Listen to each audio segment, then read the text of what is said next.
시작. 네, 안녕하세요. 오늘 아침에도 회의를 끝내고 예종석 교수님과 함께 페이스북 라이브를 진행합니다. 오늘은 호회, 김종인 의원 탈당에 대해서입니다. 아무래도 김종인 의원에 대해서는 제가 부담이 많죠. 우리 당에 모시고 오는데 역할을 부분적으로나마 했었고, 그리고 좋은 결과가 있도록 총선에도 함께 힘을 합해서 일을 했고요. 근데 막상 이렇게 탈당을 진짜 결행하신다라는 얘기를 들으니 만감이 교차합니다. 어떻게 생각하세요?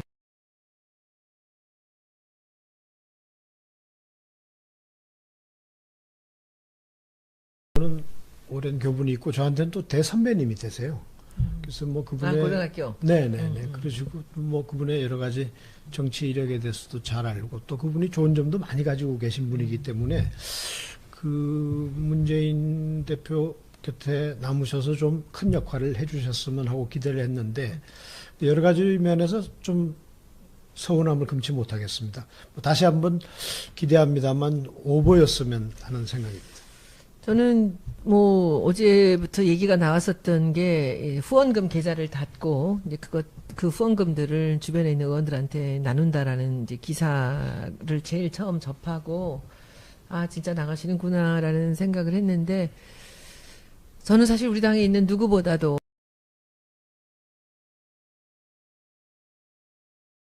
굉장히 오랜 그 이제 친분이 있었고요. 그리고 실제로 뭐 그분이 우리 당에 오시는 과정이나 이런 데서도 제가 많은 이제 걸 알고 있는 사람으로서 지금 이분이 나가셔서 이제 오늘도 벌써 기사에 그런 조짐이 보이는데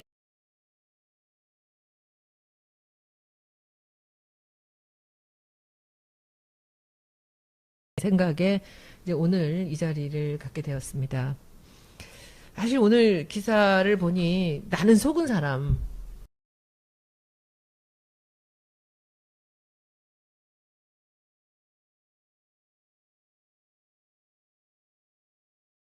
뭐 그 이전에 한번 또 생각해 봐야 될 문제가 있습니다. 그 문제도 충분히 좀 따져봐야 되겠습니다만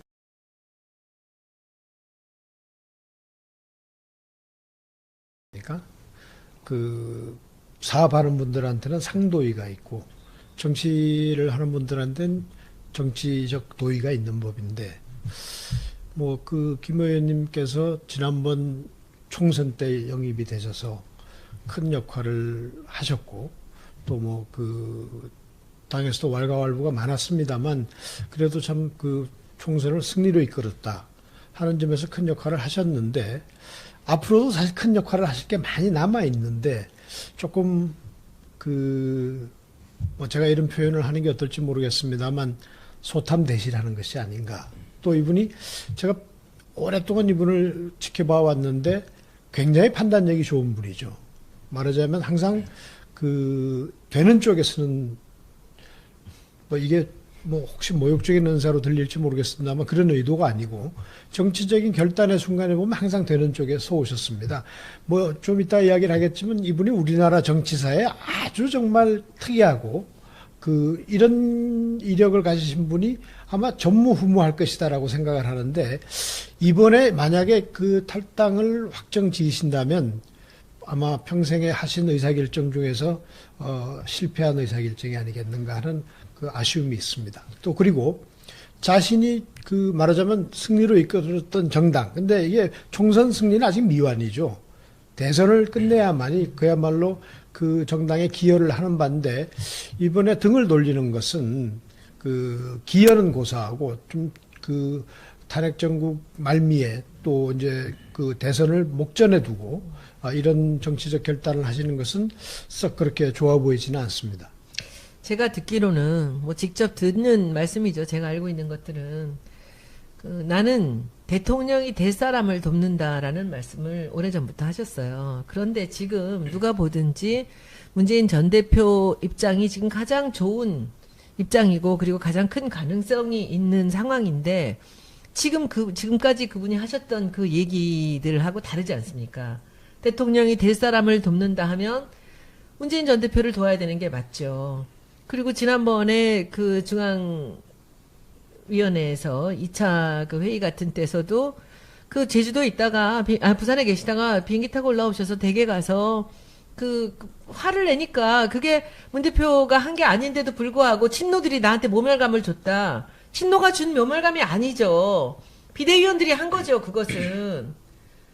그런데 그 비대위원들이 14번으로 비례대표를 밀어놓고 했던 상황이 2차였고요. 1차에서도 칸막이를 만들어서 중앙위원들이 대노하게 만들었던 상황인데 그때 상황을 제가 몇 번을 말씀드렸습니다. 그게 친노들이 하는 게 아니고 그 상황을 이분들이 받아들이지 못하는 것입니다라고 말씀을 드렸는데도 모멸감을 줬다. 근데 아무 죄도 없이 문재인 전 대표는 비행기 타고 올라와서 댁에 가서 또 이분을 한테 안정시키고 정말 자기가 다시 잘해보겠다 이렇게 뭐 고정하시라는 그 얘기를 했고 그 다음에도 수도 없었습니다. 그런 일들이. 그런데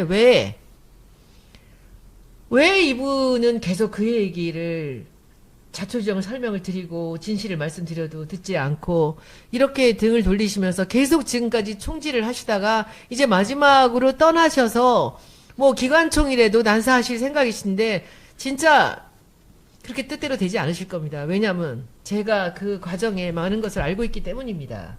그리고 될 사람을 도우신다라는 그 이야기하고도 틀리고요. 그리고 이제 떠나면서도 또 이 당에서 할 일이 없다라는 얘기를 하셨는데 이 당에서 충분히 할 일을 많이 하셨죠. 오셔서부터 지금까지. 그런데 본인이 원하시는 게 뭐기 때문에 이런 걸까요? 왜 이렇게 이 당에서 할 일이 없다. 특히 문재인 전 대표를 등지면서 이렇게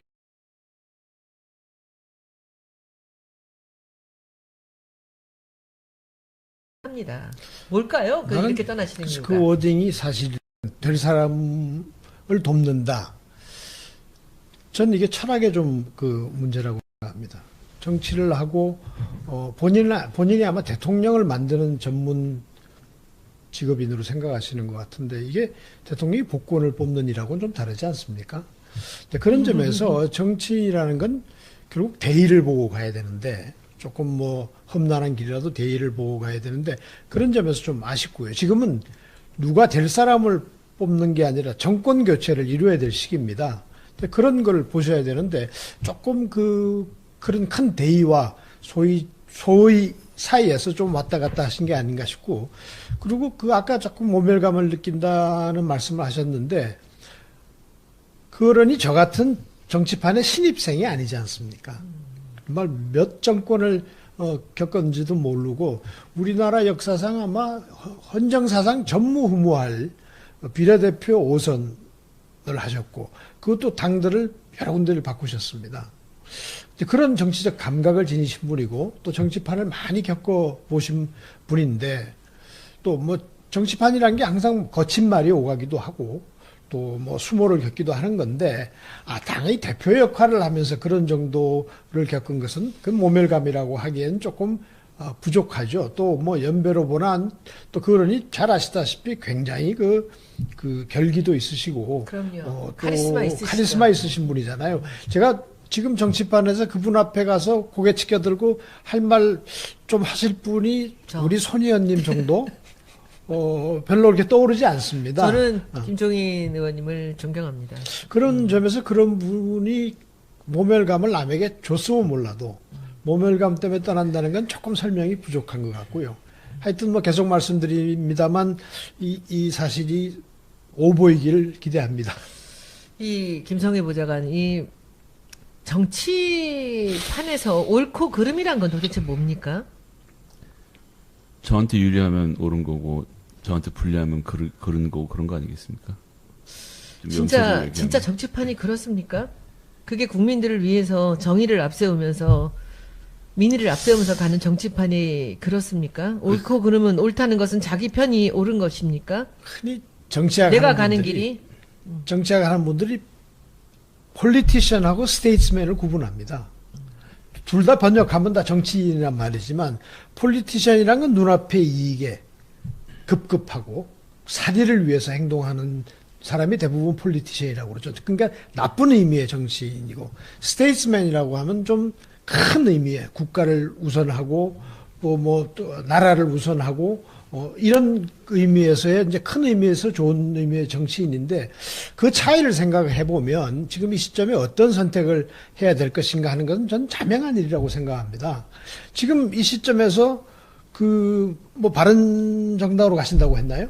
아직 그건 확정되지 않았습니까? 확정은 아닌데 뭐 그쪽이 유력하다라는 말씀이죠. 바른정당이 탄핵 정국의 일익을 담당했지만 그 원 뿌리를 보면 새누리당에서 떨어져 나온 분들입니다. 그분들을 전 공격하거나 폄훼하고 싶은 생각은 없습니다만 모르겠습니다. 어떤 면에서 보면 우리 김 의원님께서 그쪽 출신이시죠.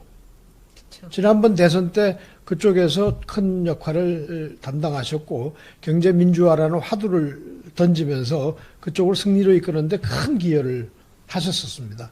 이제 그런 점에서 어떻게 보면 친정으로 돌아가시는 것이 아닌가 싶은데 그러나 이 당에 와서 큰 역할을 하셨고 이 당에서 당 대표를 지내지 않았습니까? 물론 비대위원장이지만 또 비상시국의 대표라는 건 더 의미가 있죠. 그리고 총선을 치렀고 한데 그런 입장에서 대선을 앞두고 이 당을 헌신짝같이 버리고 다른 당으로 간다. 정계에서 은퇴를 한다든가 하면 또 모르겠습니다만 그것은 참 그 정계 원로로서 또 자를 지낸 분으로서도 도의가 아닌 것 같다는 말씀을 드리고 싶습니다. 저는 김종인 의원님을 보면서 그분이 가장 빛나게 자기의 일생에서 가장 훌륭한 업적을 쌓았던 때는 노태우 대통령 때 경제 수석을 하셨을 때라고 생각을 합니다. 그리고는 그 뒤에 여기저기 얘기들은 많이 있었고 국회의원들도 하시고 그랬지만은 저는 이분의 정치 인생에서 최고의 하이라이트는 지난번 총선에서 우리 당의 당대표로 당을 이끌었을 때라고 생각을 합니다.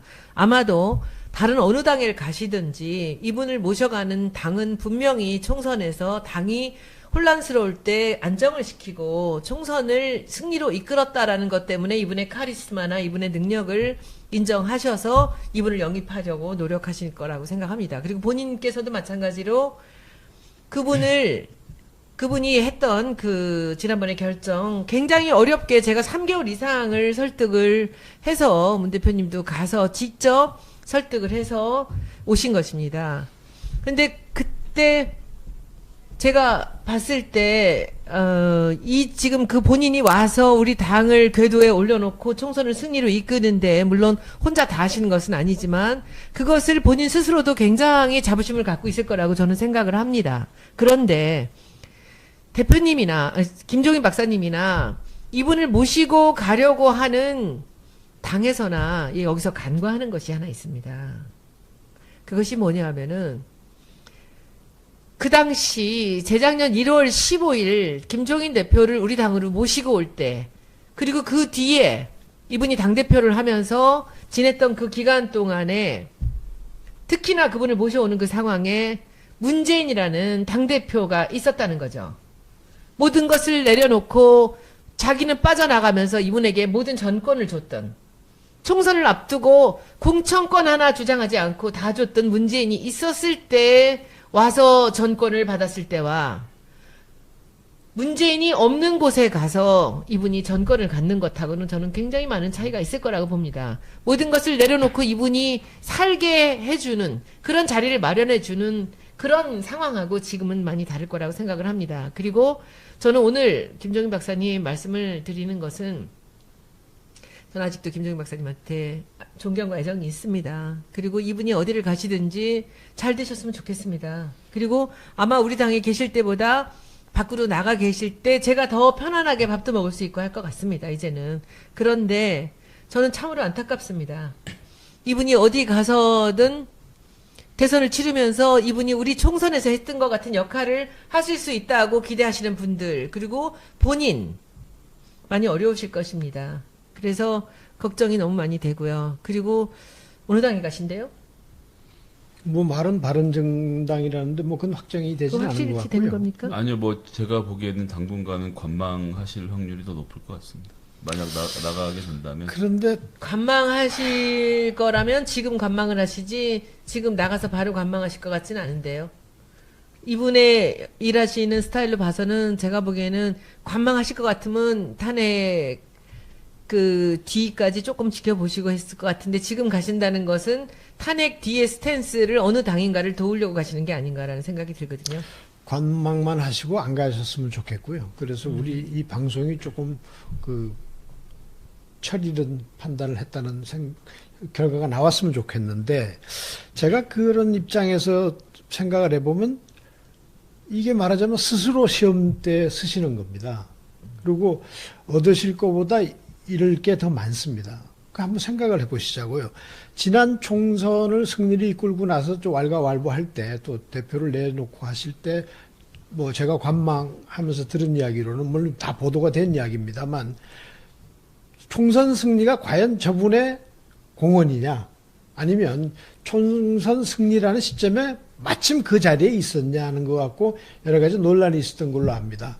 지금 그런 이야기를 하는 거는 사실 결례가 되기 때문에 제가 말씀을 좀 삼가려고 했는데 스스로 이제 그런 만약에 선택을 하신다면 굉장히 곤란한 시험대에 드는 거죠. 왜냐하면 이분이 가시면 어디든지 승리로 이끌 수 있다. 난 될 사람을 돕는다 이런 말씀도 하셨다는데 그럼 자 이번 대선도 될 사람 편에 쓰시겠다는 거 아닙니까? 그리고 여기서는 모멸감도 얻었고 될 사람이 아니기 때문에 떠난다는 건데 만약에 이번에 선택을 잘못하셨다 는 결과가 나오면 예를 들어서 뭐 그 승리가 우리가 기대한 바대로 된다면 이분이 가셔도 별 도움이 안 된다는 그 당이 결론이 잘못한 나는 거죠 그때는 또. 네. 근데 그건 서로 판단이 잘못한 건데 그럼 왜 스스로 이제 연세도 참 적지 않은 연세신데 스스로를 시험대 위에 밀어 넣느냐? 저는 두 가지 중에 하나 있을 거라고 생각해요. 본인이 지금 상황에서 문재인 전 대표가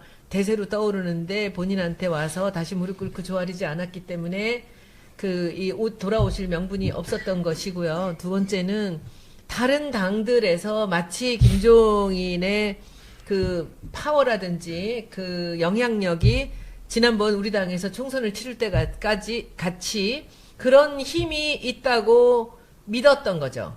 그러니까 계속 이분을 가만두지 않고 뭔가 여러 가지 유혹이 있었을 거라고 생각이 들고요. 또 그런 얘기를 들으면 이분이 마음이 움직일 수 있죠. 이 당에서는 정말 문재인이 아니면 어느 누구도 다른 후보들이 뭐 자리 잡기 어려운 그런 당이라는 생각을 했기 때문에 그리고 문재인한테 그동안 하셨던 그 여러 가지 그 쓴소리와 그렇게 무례하고 모멸감을 정말 주신 그런 것들이 있기 때문에 다시 지금 상황에서 문재인 전 대표가 와서 자기한테 빌지 않는다는 것. 그리고 뭘 잘못한 게 뭐가 있어서 빌어요?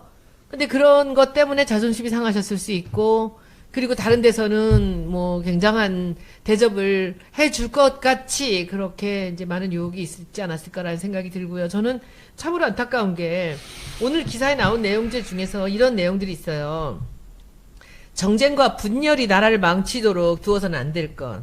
안팎의 위기고, 그리고 국난이 코앞에 와 있고, 대가는 국민이 피눈물을 흘릴 것이고, 그리고 이 당에는 더 이상 할 일이 없다라는 얘기인데, 이 앞에 나오는 지금 이 어떤 불안감을 조장시키는 이런 일들이 참 익숙하지 않습니까, 우리한테는? 저는 이제 어제 페이스북에 김정인 의원께서 직접 쓰신 글인 건데요, 그 내용이. 거기 좀 저에게 눈에 띄었던 제목은 이 대목입니다. 안팎의 위기가 눈앞에 닥쳤을 때 정치가 대의 명분만을 따져 국민을 분열시켜서는 안 됩니다. 옳고 그름을 다 따지기도 전에 국난이 코앞에 다가와 있을 것입니다. 그 대가는 국민의 피눈물로 치르게 됩니다. 정쟁과 분열이 나라를 망치도록 두어서는 안 될 것입니다. 일견 옳은 말씀이신데 지금 이 나라가 두동강이 난 건 박근혜 대통령이 최순실 일당과 함께 이 국가 시스템 자체로 사익을 챙기고 블랙리스트를 만들고 하는 과정에서 국민들이 분노를 한 거죠. 그리고 거기에 반발하는 박근혜 지지자가 일부 있는 건데 그것을 지금 국론을 그렇게 해서 분열된 국론을 마치 저희 민주당을 포함해서 이 진영이 대의명분만을 따져갖고 지금 국론을 분열시켰다고 하시는 거 이건 전 사실 견디기 어려운 얘기. 이게 지금 이래도 박근혜가 잘못한 게 아니고 민주당이 잘못했다는 거거든요. 그러니까 이 탄핵 국면 자체가 민주당의 잘못이라고 해버리시면 저는 그러니까 어제 이 말씀에서 이미 좀 저는 이해가 잘 하기가 그 얘기가 지금 오늘 아침 조간에 이제 기조입니다. 그 얘기들이. 우선 그 말씀에 어폐가 있고요. 전 개인적으로 그 프레임이 제일 싫습니다. 지금 냉철하게 전국을 보면 그 여러 가지 여론조사에서 나오는 것이 탄핵을 찬성하는 국민이 한 80%에 가깝고 반대하는 국민이 한 15% 내외. 아마 거기서도 부동층이 한 5% 있다고 보면 15대 80의 전국인데 이걸 왜 5대 5의 전국으로 만드는지 왜 또 그러시면서 국론 분열을 탓하면서 왜 분열에 앞장서시는지 그게 좀 안타깝고요. 그 다음에 아주 현실적인 말씀을 하나 드리면 아까 대접 이야기를 하셨는데 아마 대접 더불어민주당에서 받았던 만큼의 대접을 받기가 어디 가서 힘들 겁니다. 왜 그러냐면 그 다른 정당의 그 상황을 보면 그때 그 총선 치를 때 상황이라는 게 굉장히 그 정말 위급한 상황이었고 그때 우리 손 의원님께서 뭐 나서서 정말 그 여러 가지 노력 끝에 그분을 모셔왔고 그 과정에 상고 처리가 있었다는 말씀도 제가 잘 알고 있고 또 그 상황도 잘 알기 때문에 정말 극진한 대우로 모셔왔죠. 그 다음에도 뭐 그분이 그 비례대표 순번 정할 때도 또 문 닫아 걸고 들어앉으시면 또 뭐 대표가 올라와서 또 뭐 그야말로 머리를 조아리고 사실 이게 일반 정당 정치에서 참 목도하기 어려운 풍경입니다. 어느 정당에서 전 대표가 현 대표에게 찾아가서 그것도 정권을 위임한 상황에서 뭐 빌고 뭐 무릎 꿇고 한다는 표현 자체가 저는 무릎은 안 꿇었고요. 그냥 싫습니다. 간곡하게 설득을 하신 거죠. 그래서 그런 점에서 근데 굉장히 중요한 점을 강구하시는 것 같아요. 총선과 대선은 정말 다른 선거입니다. 아시다시피 총선은 하나의 선거 같지만 사실은 수백 개의 선거를 동시에 치르는 거죠. 그건 지역 상황도 다르고 후보 개인의 자질, 인기 이게 다 다르죠. 그럼 물론 거기도 바람이라는 게 있긴 합니다만 거기에서의 기여와 대선은 단 하나의 선거입니다. 여기서 이기느냐 마느냐 얼마나 지지를 받느냐 하는 것은 뭐 그 시간이 가면 저절로 드러날 것이고 거기에서 바로 실력이 드러나는 또 위상이 드러나는 선거인데 그런 점에서 왜 저 연세에 저런 선택을 하셨을까 좀 안타깝고 저라도 좀 가서 말려드리고 싶은 심정입니다. 이미 이제 끝난 것 같고요. 오늘은 간단하게 이 정도로 이 방송을 우리 마음을 전하는 걸로 하고요. 김성희 보좌관이랑 또 한마디씩 해주시죠. 마무리하면서 지금 이 시국에 이분이 탈당을 하면서 지금 이제 우리한테 겨눌 이 이제 포탄에 대해서 포화에 대해서 한번 다시 한번 강조합니다만 김종인 의원님의 탈당이 그냥 설로 끝났으면 좋겠고요. 또 그게 우리 또 그 많은 후배들에게 본보기가 됩니다. 정치의 길을 가고 있는 사람들이 어떻게 처신하는 게 좋으냐. 그것도 아주 위급한 상황에서 정말 대의를 걷느냐 하는 것이 뭐 개인의 삶도 그렇지만 정치인의 삶은 더 그렇습니다. 그런 점에서 후배 정치인들이 볼 때 아마 지금 원내에서 가장 고령이신 걸로 제가 아는데 정말 후배 정치인들에게 여야를 막론하고 본보기가 되는 길을 가셨으면 하는 생각입니다. 저는 감히 말씀드리건데 이제 세대가 달라진 것이 있거든요. 그러니까 김종인 의원님께서 보셨던 혹은 겪으셨던 이 당 대표들 그때는 당 총재였죠.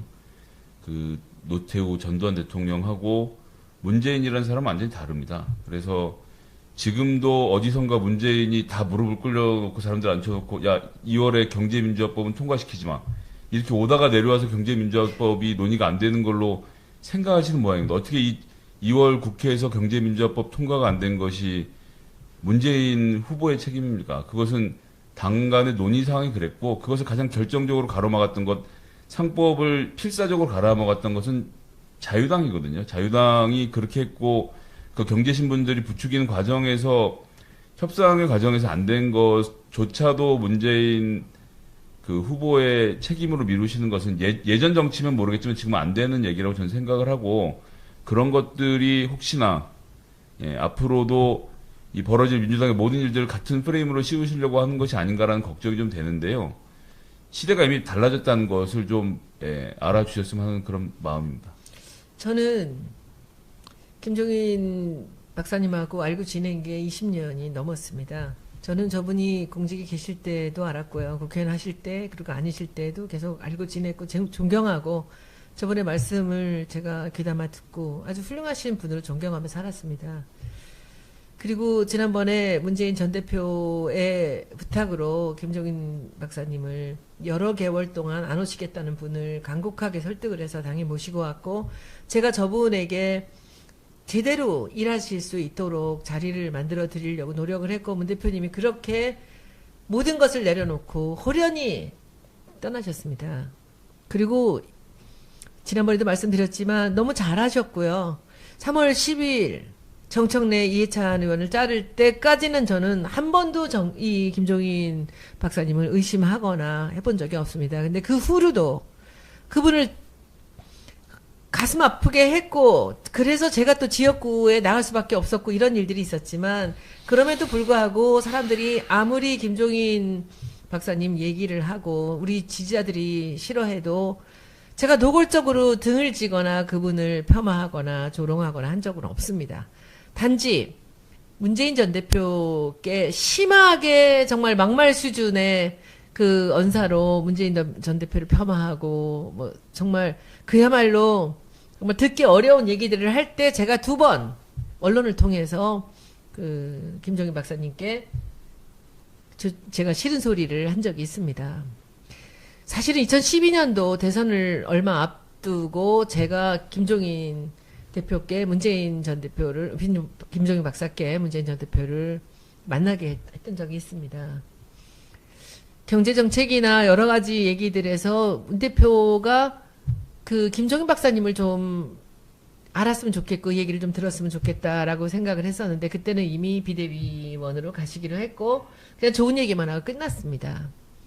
그리고 2012년 대선 결과가 모든 것이 발표된 10시 30분경이었는데 김종인 박사께서 저한테 전화를 하셨습니다. 제가 문재인 전 대표하고 개인적으로 잘 알고 있다는 걸 물론 알고 계셨죠. 그때 하셨던 말씀을 저는 잊을 수가 없습니다. 지금도. 뭐라고 하셨냐면요. 10시 30분에 대선의 모든 것이 끝나서 망연자실하고 있는 그런 상황에 저한테 전화를 하셔서 문재인 후보한테 전해라. 1460만 표라는 이런 대단한 표를 정치 초년병이 얻는다는 것은 있을 수도 없는 일이다. 이것이 얼마나 대단한 일인지 본인이 알아야 된다.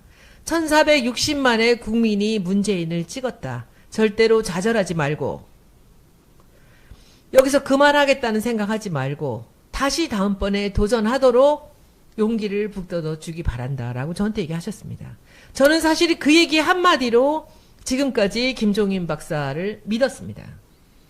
어떤 일이 있어도 이분이 노하거나, 그리고 이분이 뭐 불쾌하거나 할 때 어떤 얘기들도 할 수 있지만은, 저는 그날 하셨던 그 얘기, 김종인이라는 정치가고 경제학자가 문재인의 1460만 표에 대해서 얘기를 하시는 그 순간 저는 믿었습니다. 이것은 대단한 표구나. 그리고 어떻게든지 문재인 대표님이 포기하지 않고 그대로 잘 하시도록, 다음번에 또 나오시도록 내가 도움이 될 수 있었으면 좋겠다. 사실은 그때 하셨던 그 말씀이 제가 모든 제 직업을 내려놓고 우리 당에 오게 만드는 동력이었습니다. 그래서 그때 1460만 표의 가치에 대한 것을 저한테 얘기해 주셨을 때 머릿속에 와서 꽂혔는데, 혹시 김종인 박사님 지금은 그 생각이 바뀌신 것입니까? 지금 김종인 박사님께서 가시려고 하는 그 당이 1460만 표 정도 받을 수 있는 후보가 있습니까? 혹시 그렇게 생각하십니까? 저는 지금도 믿어지지가 않습니다. 실제로 탈당을 하셔서 다른 데를 가신다는 것이 저는 설마 했습니다. 그리고 아마도 이런 생각은 하시겠지만 이것을 실행하시기는 어렵지 않을까라는 생각을 했습니다.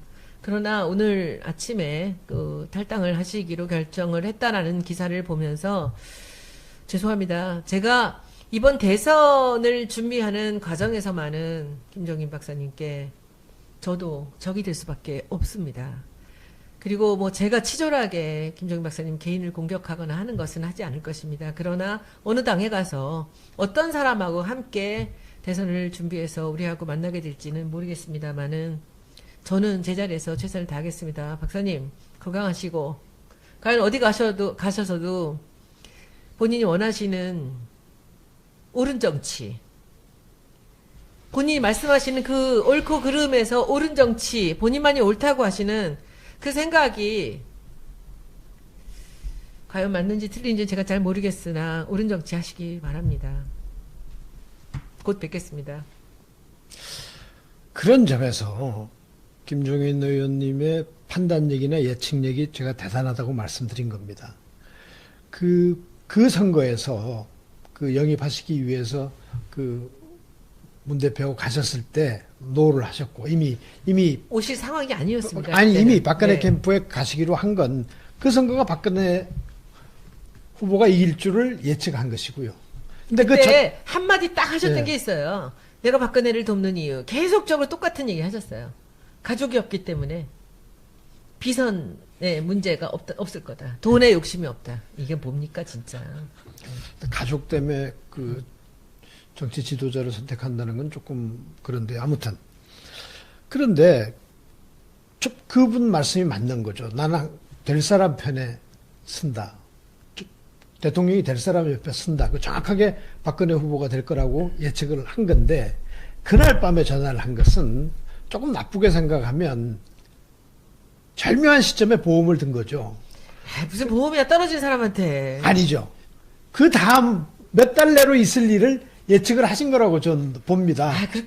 그렇게까지 잔머리를 구르시지 않을 아니요. 거라고 저는 생각합니다. 그게 잔머리가 아니고요. 경제민주화가 토사구팽 당할 거를 아셨으리라고 짐작해요. 왜냐하면 그 막판에 그런 일이 그때는 이미 있었거든요. 당했어요. 예. 그러니까 그런 이야기를 하신 건데 아무튼 선배님 죄송합니다. 이런 말씀 드리게 돼서. 그러나 이번에 제발 좀 현명한 선택을 하셨으면 하는 안타까운 마음에서 이런 마음 드립니다. 근데 미안합니다. 본인이 나오실까요? 다른 사람들을 내세울까요? 그건 조금 냉철하게 생각하신다면 본인은 지금 지지도가 없죠. 그리고 지금 연세를 생각하면 3년 지금 임기를 개헌으로 들고 나와서 하시면 된다는 그 생각을 선거에 하시는 나실 거죠. 그렇게 된다면 뭐 김대중 대통령이나 레이간 대통령보다 더 고령의 대통령 후보가 되시는 건데 글쎄요. 그건 아니라고 봅니다. 또 누구를 돕겠다는 생각이신데 지금 사실은 도울 만한 분이 없다는 점에서 안타까운 선택이라고 자꾸 제가 말씀을 드리는 겁니다. 오늘 방송은 여기까지입니다. 네, 감사합니다. 고맙습니다.